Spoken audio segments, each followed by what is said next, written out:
Indonesia, salam Nusantara dari Sabang sampai Merauke, dari Minang sampai Pulau Rote. Mantaplah iman kita, mantaplah kasih kita, mantaplah pengharapan kita tentunya dalam Yesus Kristus menjadi Tuhan dan Juru Selamat kita dan Juru Selamat dunia. Jangan katakan bahwa Yesus bukan Tuhan, jangan katakan pula bahwa Yesus bukan Juru Selamat. Dia adalah Tuhan, Dia adalah Juru Selamat. Kalau engkau percaya, engkau diselamatkan.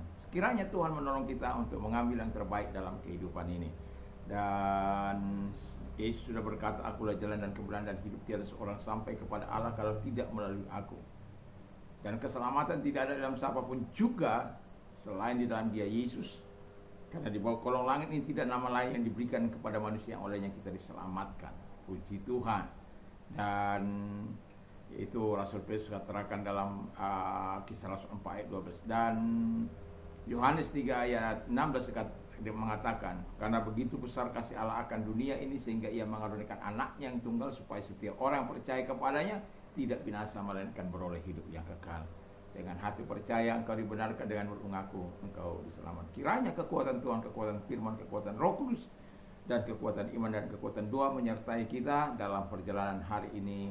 Di pagi ini kiranya kita tetap bersama dengan Tuhan, takut Tuhan menyertai kita. Sebelum kita mendengarkan firman Allah, mari kita berdoa. Terima kasih Tuhan Yesus, kiranya Tuhan menolong kami untuk mengenal Yesus yang adalah anak Allah. Di dalam nama Yesus kami bersyukur dan berdoa. Haleluya, amin. Saya akan membacakan Yohanes 20 ayat 30 dan 31. Demikian bunyi firman Allah. Memang masih banyak tanda lain yang dibuat Yesus di depan mata murid-muridnya yang tidak tercatat dalam kitab ini. Tetapi semua yang tercantum di sini telah dicatat supaya kamu percaya bahwa Yesuslah Mesias anak Allah, dan supaya kamu oleh imanmu memperoleh hidup dalam namanya. Haleluya. Jadi Yesus adalah anak Allah.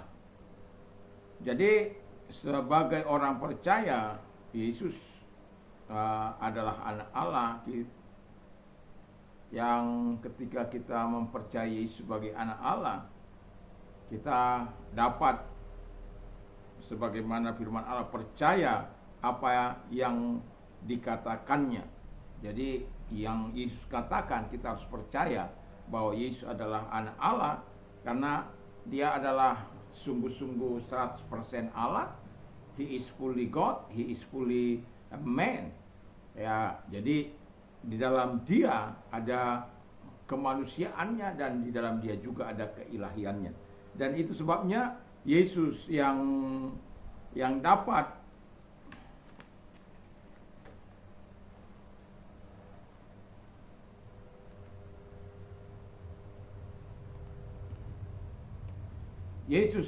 mengungkapkan di dalam Dia tentang kealahan, dan juga Dia juga yang dapat menyatakan dengan jelas, ya, dengan jelas dan akurat tentang Dia.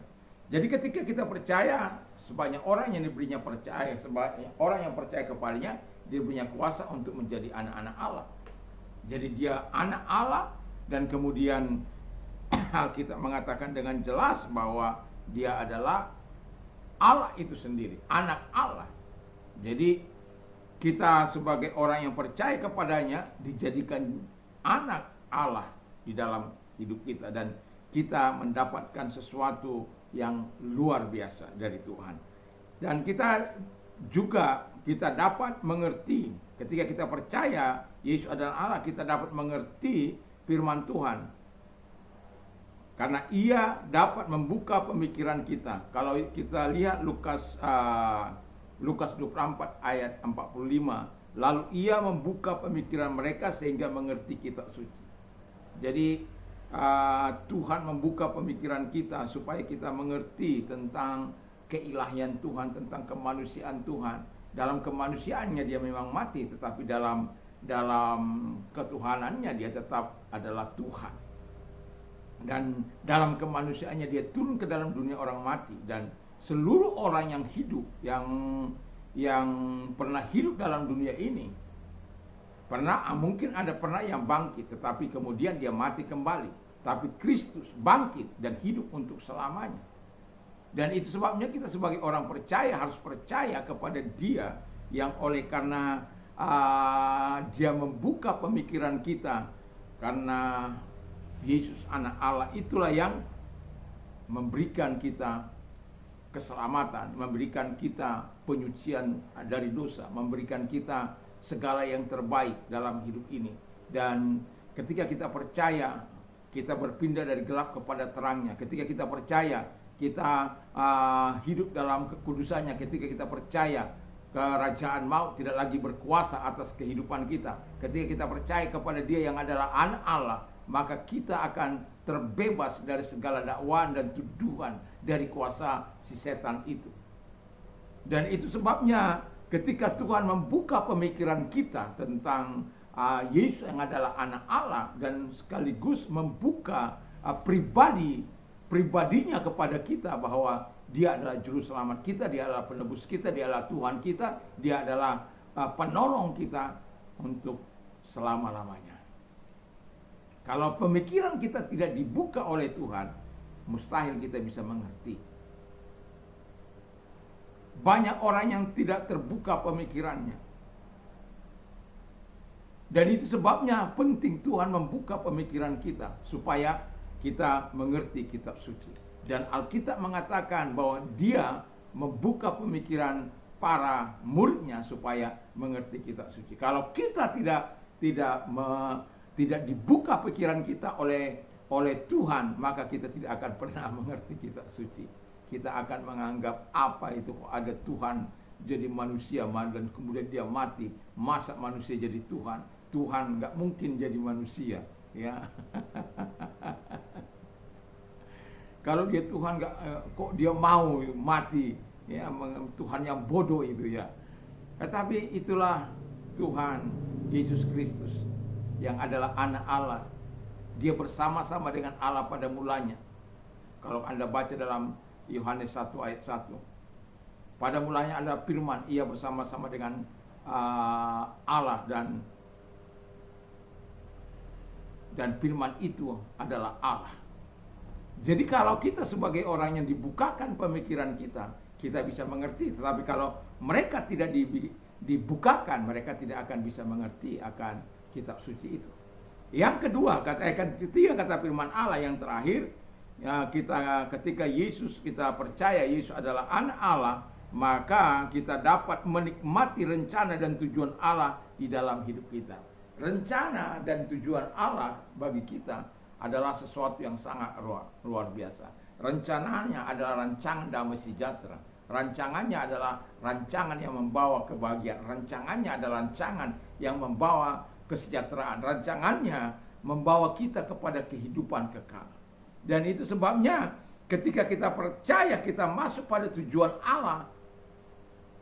Dan tujuan Allah dalam hidup kita yaitu untuk menyelamatkan kita dari dunia ini, memindahkan kita dari dunia yang fana ini kepada kehidupan ilahinya, kepada hidup surgawinya. Supaya apa? Kita tidak lagi mengalami kematian kedua, kita tidak lagi mengalami penderitaan. Ya cukuplah kita mengalami penderitaan di bumi ini, jangan lagi ditambah-tambah. Karena apa? Ada banyak orang yang tidak percaya kepada anak domba Allah, dan kemudian mengalami banyak cerita. Dan yang mau saya katakan kepada kita adalah, percayalah kepada Yesus sebagai anak Allah, maka engkau akan percaya apa yang dikatakannya. Dan kemudian engkau mengerti firman Tuhan, karena Ia membuka pemikiran kita, lalu menikmati rencana dan tujuan Allah di dalam diri kita. Kalau kita mau menikmati rencana Allah dalam hidup kita, tidak ada lain, kita harus percaya kepada anak Allah yang telah menyelamatkan kita. Bayangkan Dia dari surga dengan segala kemuliaan penuh datang ke bumi ini untuk menebus kita yang berdosa. Seharusnya kita yang menderita di kayu salib itu, tetapi Dia gantikan posisi kita dan terjadi pertukaran di sana. Itu sebabnya kalau Anda menyadari kita ini min, kurang ini, kurang itu, kurang, semua kurang, sampai pada akhirnya Dia scrap dari atas, cap, jadi hal yang positif. Sehingga kita berpikiran positif, kita bertindak positif, kita bertindak ya lebih optimis dalam hidup ini, dan kita lebih bisa menerima satu dengan yang lain. Oleh karena apa? Kita tidak lagi memandang manusia dari sisi negatif, tapi dari sisi positif, karena Tuhan telah mengubah hidup kita. Dan ikuti rencana Allah dalam kehidupan kita, sehingga kita bisa saling hidup menghargai, tidak mengatakan kau yang berdosa, sepertinya kita ini Tuhan. Walaupun firman Allah katakan kalau kita tidak percaya Tuhan menghukum, tetapi keputusan itu bukan pada kita tapi pada Tuhan. Nah, jadi saya berharap yang Yesus adalah anak, kita bisa menikmati firman Allah yang dikatakannya, kita bisa percaya kepada Dia, kita bisa mengerti Allah yang telah membuka pemikiran kita sehingga kita mengerti kitab suci dan mengerti apa yang diperbuat kepada kita, dan kemudian kita menikmati rencana dan tujuan Allah yang begitu luar biasa. Jangan sampai engkau tidak menerima segala nikmat anugerah yang akan Tuhan berikan kepada kita melalui percaya kita kepada Yesus Kristus. Mari kita tunduk kepala dan kita berdoa. Terima kasih kiranya Tuhan menolong kami untuk terus kami percaya bahwa Yesus adalah anak, sekalipun ada banyak manusia di bumi ini yang tidak percaya, tetapi kami bersyukur karena anugerah-Mu kami dapat percaya, dan karena kami percaya kami dapat menikmati kebaikan-kebaikan Tuhan yang begitu luar biasa. Kami bisa menikmati segala pertolongan, kami bisa menikmati kuasa-Mu, kami bisa menikmati rancangan dan tujuan yang Engkau anugerahkan pada kami. Terima kasih, kami bersyukur dalam nama Yesus. Dan kalau ada yang sakit, kami perintahkan segala sakit penyakit yang mereka derita, aku perintahkan dalam nama Yesus keluar, dan oleh bilu-bilu daripada Yesus Engkau sembuh dan kuasa-Mu sembuh. Terima kasih Bapa di surga, kami juga bersyukur, kami berterima kasih kepada-Mu Tuhan. Dan kami juga berdoa Tuhan, sehingga Engkau adalah Allah yang hidup, adalah Allah yang besar, Allah yang dahsyat, Allah yang luar biasa.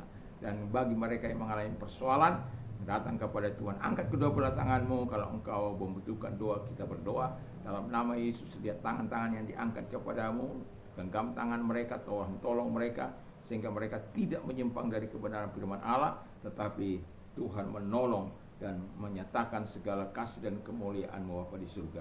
Terima kasih, kami sungguh bersyukur, kami berterima kasih kepada Bapa di surga. Di dalam nama Yesus kami berdoa dan bersyukur. Haleluya. Kami percaya pertolongan Tuhan telah datang kepada mereka, pada kami semuanya. Terpujilah Engkau, kami berdoa dalam nama Yesus. Amin. Tuhan Yesus memberkati. Selamat kita beraktivitas di pagi ini. Kiranya kekuatan Tuhan, kekuatan firman senantiasa menyertai hidup kita. Haleluya. Mantap, mantap, mantap.